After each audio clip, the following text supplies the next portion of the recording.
Applications of capacitors.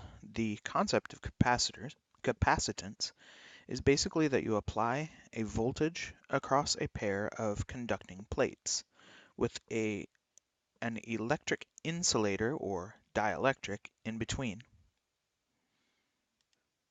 There are many devices and technologies that use this basic concept. Or I don't know if I should say it as a concept so much as a configuration. Here is a diagram on Wikipedia by Evan Mason showing how air particles enter an electrostatic precipitator.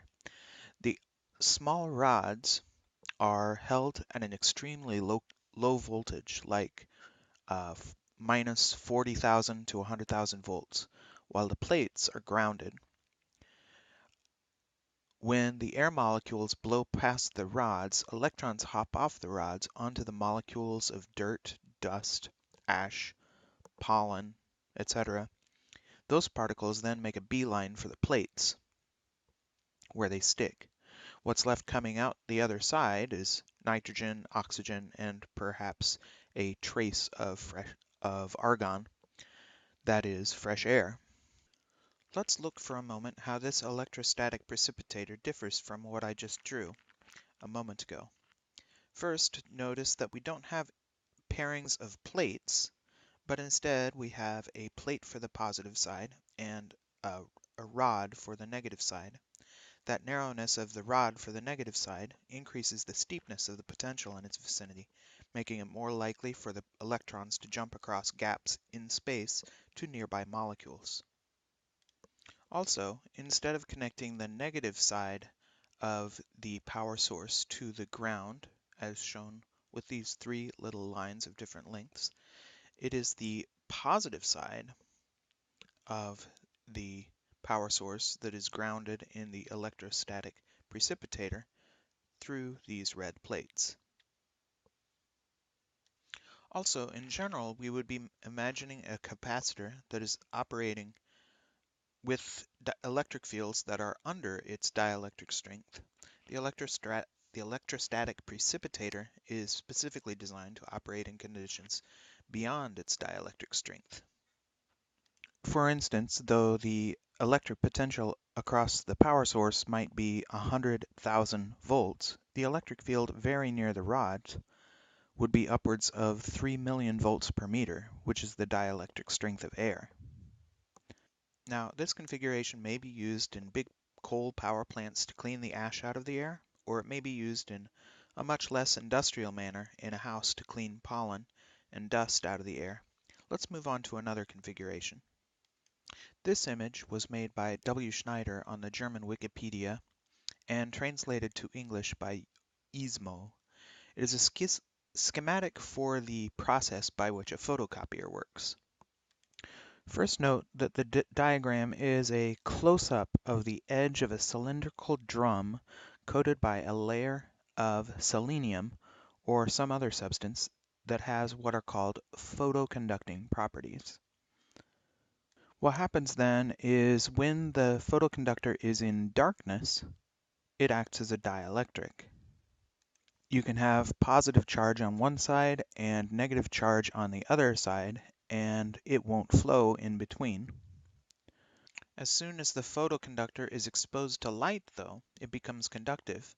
The electrons that were placed on the outside surface of the drum flow through the selenium and into the conducting part of the drum and straight into the ground. Then, wherever the selenium has remained non-conductive, negative charges remain on the surface.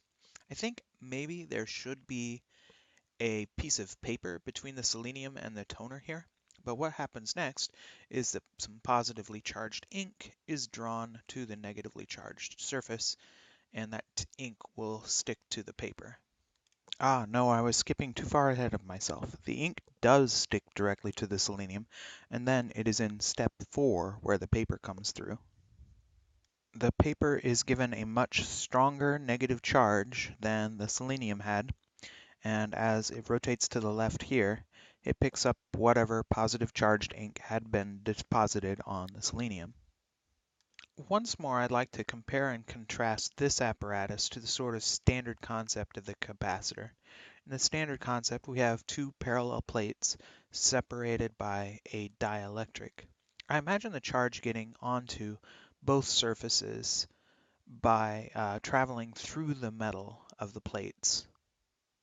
Now, with the metallic inner surface, inner drum surface, I think that's what's happening. Charges can travel freely through that metal and distribute itself evenly or where it's most attracted.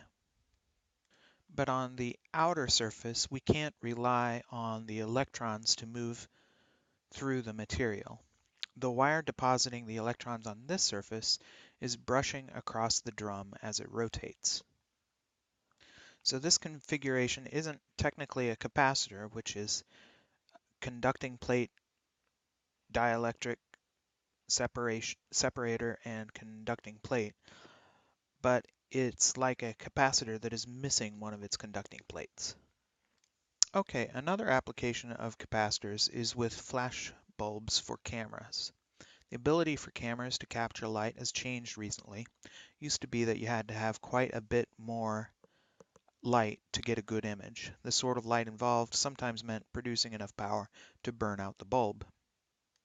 There were two switches involved in this, though. The first switch would go between the camera's battery and the camera's capacitor plates. In some cameras, you could actually hear a tone that would sound as the capacitor plates filled with charge.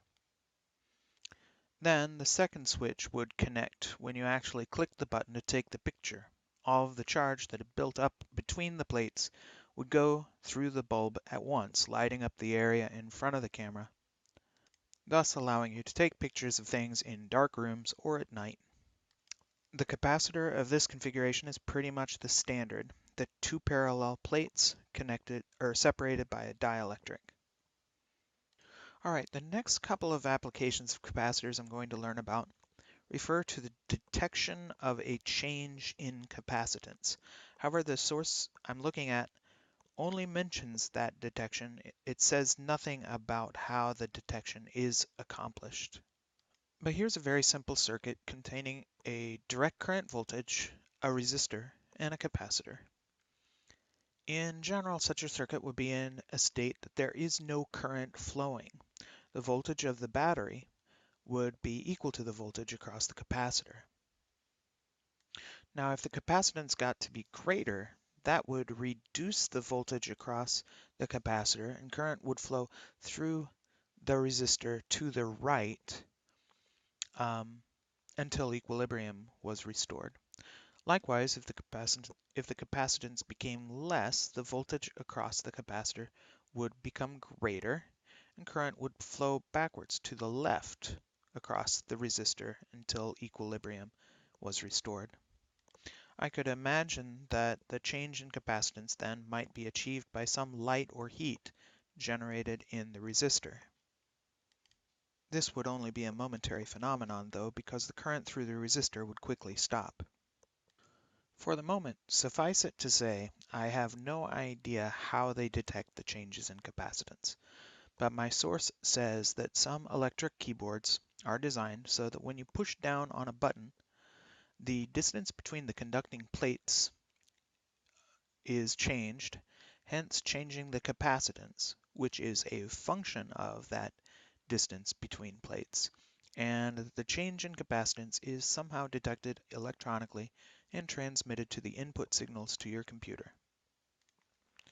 Another device that detects changes in capacitance is called a stud finder. These devices are designed so that if you're about to nail something, to tell you where in the wall you will find backed up by a 2x4 and where in the wall will you smash your hammer through. The capacitive stud finders operate because the dielectric constant of wood is quite a bit higher than that of air, and they differ from the regular configuration of capacitor in that their plates are not parallel, but rely on an electric field going through the wall from going through the wall, down through the stud if it's over there, and into the other plate. One final technology is the defibrillator, which relies on creating a voltage that is much higher than the battery can produce. Imagine that we have a battery that puts 100 volts across several capacitors. After all of the capacitors have been charged, it is possible to have a switch that takes the whole lot of them and changes them from a parallel connection to a series connection. Then, instead of having a large capacitance with 100 volts, we have a smaller capacitance with 300 volts. That's a quick run through of technologies that are related to capacitance.